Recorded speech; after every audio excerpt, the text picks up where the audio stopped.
case you're just missing out for you. We are the Crumhorn Trio from Eccentric Vocal Ensemble. Indeed. Eccentric indeed. That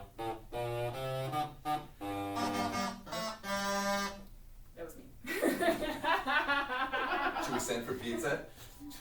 I'm Steph. I'm a member of Eccentric Vocal Ensemble.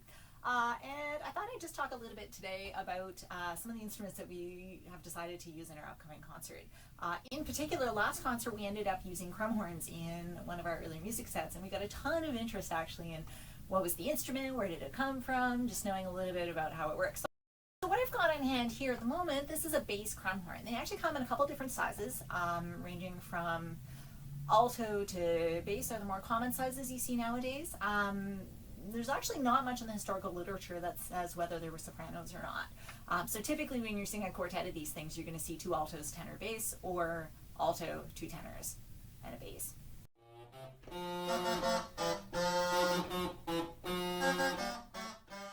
The instrument itself is a little bit of an unusual shape. We're used to seeing instruments that are more straight or maybe curved in a slightly different way. What this thing is actually a wooden tube that's been steamed and then bent to give you the characteristic curve here. The joke I like to make about this all the time is essentially calling this thing an umbrella handle that sounds like a duck. You'll also notice a few other things about the instrument. It's basically holes most of the way instead of keys. A couple keys at the top just to extend the range a little bit. And then there's this double key at the bottom. And what's interesting about this is if we're talking about early music, they didn't necessarily set instruments as right-handed or left-handed. So it was up to the player whether they did left hand on top, right hand on the bottom, or vice versa. But the other unique thing about this instrument is in a bit of the design. What's happening here is you blow into it through a very, very tiny hole that you're seeing at the top of the mouthpiece. And this is actually a cap that goes over the actual structure of the instrument. So if I take this off, you can see that inside what we essentially have is a double reed. In this particular instrument, it happens to be a plastic one. They tend to be a little more durable, but you can get cane ones just like you can do for bassoons or oboes or other double reed instruments that are modern day instruments. It has quite a narrow range compared to what we expect for modern instruments. If we're going from our lowest note to our highest note, we're essentially just a little tiny bit over an octave. So there's some talk in the literature actually that there might have been a technique, particularly on the bass highs of the instrument, of intentionally underblowing the instrument.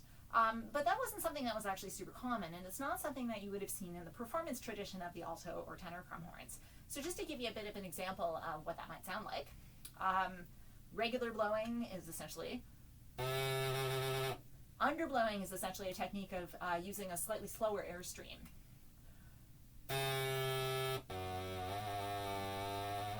Which drops the pitch by about a fourth. But you'll notice from what I'm playing here, it's actually quite difficult to control the intonation of the note when you do that. It's difficult to get it exactly the right tuning that you want for the pitch.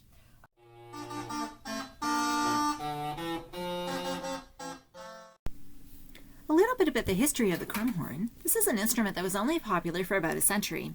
It was used pretty extensively in the 1500s, and we would have seen this in the area that we now know as Germany. The first imagery of the instrument appears in 1488 in a painting by Lorenzo Costa.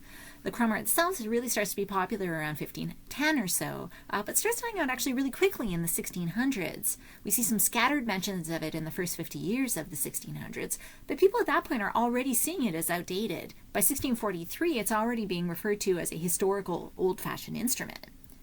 Crumhorns would have been performed as part of town bands or court music settings.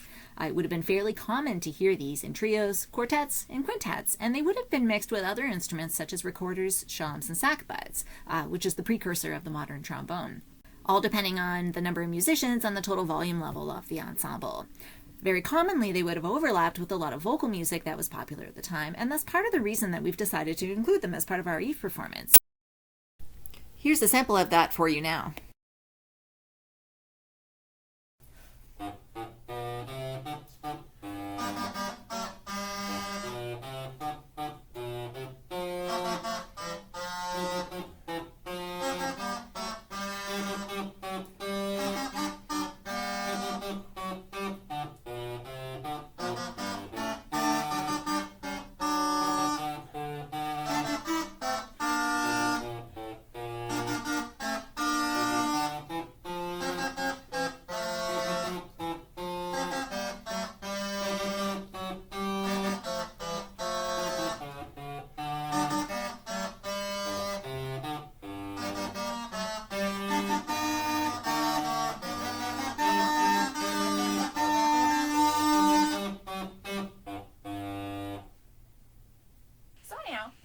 primer on crumhorns.